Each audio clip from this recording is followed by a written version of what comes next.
Olá, eu chamo Paulo Pedroso e julgo que me pediram para falar convosco porque aqui há uns anos fui ministro, mais propriamente ministro do Trabalho e da Solidariedade, e antes disso tinha sido Estado de Estado. A diferença entre uma coisa e outra é que os Estados de Estado são ajudantes dos ministros, mas talvez, em particular, o grande projeto que fiz na política foi a criação daquilo que hoje se chama o Rendimento Social de Inserção, que é uma prestação em dinheiro que apoia as pessoas em situação de pobreza mais grave e que até essa altura não existia.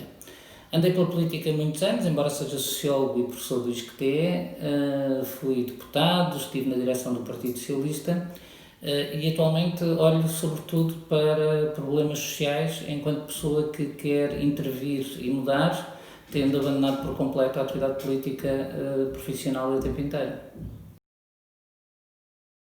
Quando eu andava no nono ano, era um aluno que fazia a cabeça em água aos professores, porque, não vos vou mentir, era muito bom aluno, mas era também muito indisciplinado e, portanto, como vocês sabem, é muito fácil para um professor ter um bom aluno direitinho e também é muito fácil ter um mau aluno indisciplinado, porque os professores começam logo a olhar para ele de outra maneira.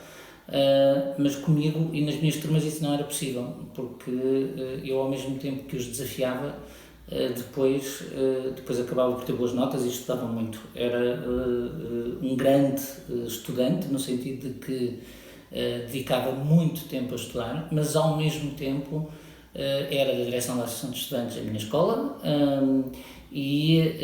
nessa direção da Associação de Estudantes aprendi coisas provavelmente muito mais importantes do que em muitas das aulas. O meu primeiro contacto com a política não me lembro, porque eu tinha 9 anos no 25 de Abril, estava na escola primária. Portanto, um dia saí de casa para ir para as aulas, cheguei à escola e não havia aulas. Mandaram-me de volta para casa. Esse dia era o 25 de Abril de 1974, que eu não fazia a mais pequena ideia o que eu queria dizer. Estive todo dia em casa, toda a gente ligada às rádios, toda a gente a querer perceber o que é que se passava.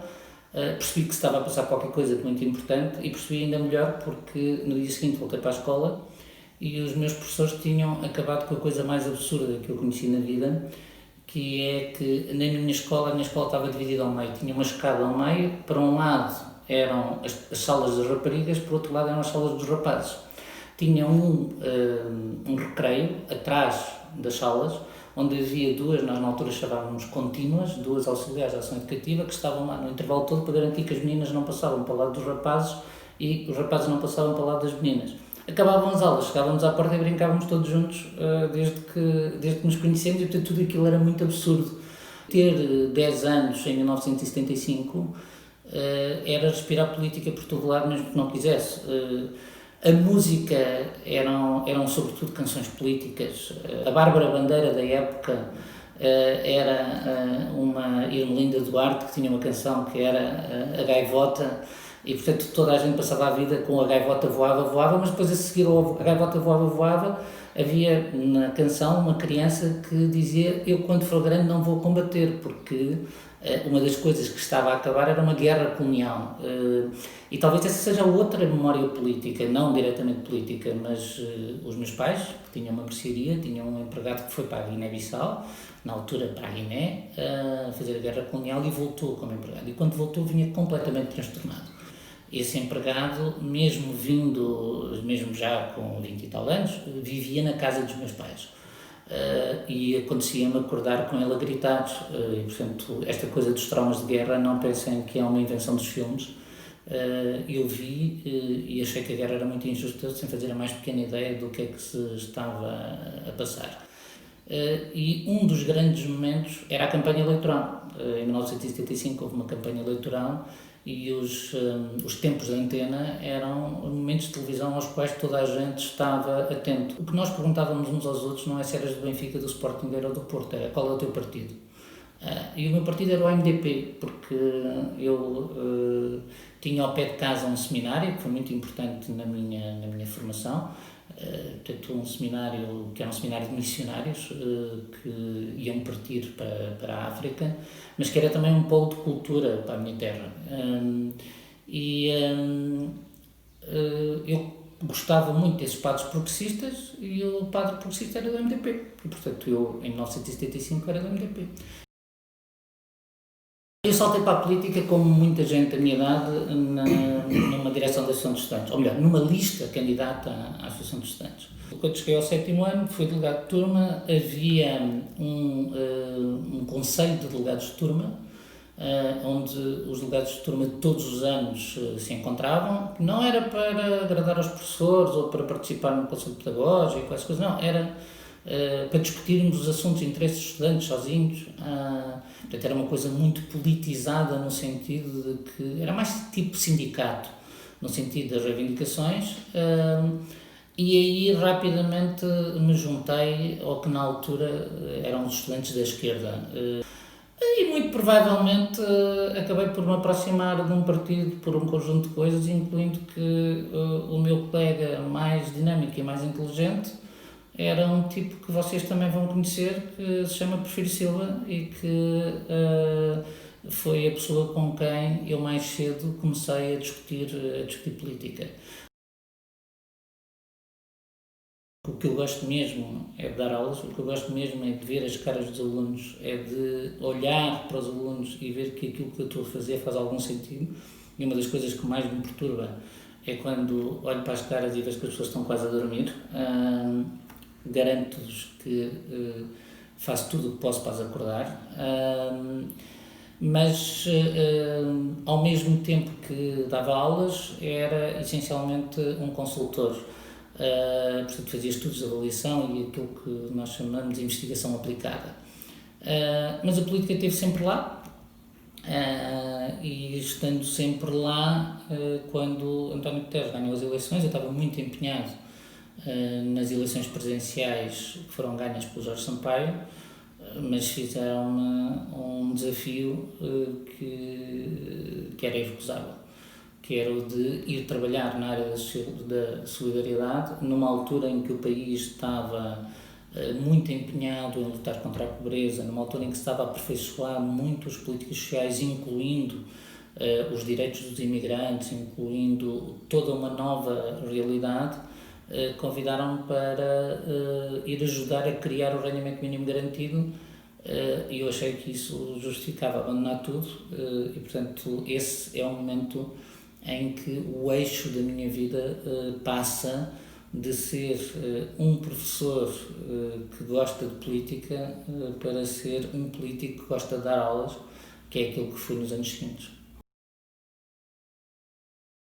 Deixei a política ativa em 2005, embora tenha voltado ainda em 2008, 2009, e deixei definitivamente em 2009.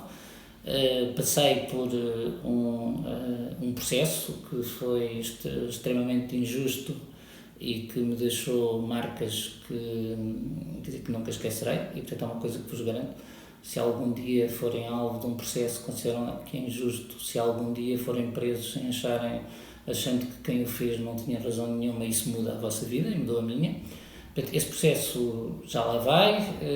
Acabei com o Estado a pagar uma indemnização condenado pelo Tribunal Europeu dos Direitos Humanos, mas obviamente que a minha vida nunca mais poderia ser a mesma. E portanto decidi que era um momento de ver o que é que aquilo que eu sabia fazer valia fora de Portugal, no contexto de pessoas que olhassem para o meu currículo e vissem as minhas competências profissionais. E passei pela Roménia, pela Bulgária, pela Turquia, depois por Timor-Leste, mais tarde por Angola, por São Tomé e Príncipe.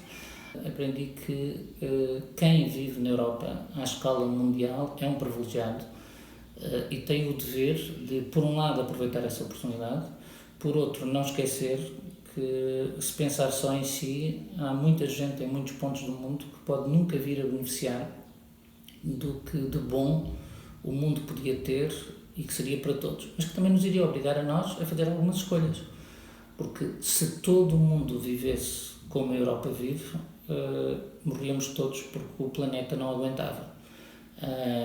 E, portanto, esta discussão sobre o aquecimento global, sobre a necessidade de olhar para o crescimento de outra forma, esta questão de que temos que mudar o nosso modo de vida, não é teórica, é bem verdadeira, e é bem verdade que há ilhas do Pacífico que se estão a afundar e pessoas que vivem, por exemplo, há um estudo que diz que dentro de 20 a 30 anos Timor-Leste não será habitável se nós não pararmos o aquecimento global. Eu acho que a coisa mais gira e inovadora que fiz quando era ministro foi uma simples linha telefónica que tinha uma ambição, que qualquer problema social que precise de uma resposta de urgência tivesse uma resposta imediata. E concentrava-se na origem essa linha em 4 problemas. 4 problemas que continuam completamente presentes na nossa sociedade e que, permitam-me, façam um bocadinho de publicidade à linha, se vocês conhecerem algum deles, telefonem. Violência doméstica, abandono e negligência de idosos, abandono, negligência e maus tratos a crianças e pessoas em situação de sem-abrigo. E o objetivo da linha é, por simplesmente, que qualquer pessoa possa entrar em contacto para garantir que uma equipa de técnicos da área social se desloca ao local e intervém para que a situação seja corrigida. É uma coisa muito simples, mas a verdade é que antes do 144, uma pessoa que estivesse numa destas situações não tinha nenhum sítio aonde se pudesse dirigir. Eu continuo muito orgulhoso desta ideia simples, que é 24 horas por dia, 7 dias por semana, 144 tem uma resposta que pode não ser boa, pode estar a funcionar mal, não há nada que não tenha problemas, mas passou a ter uma porta aonde se dirigir.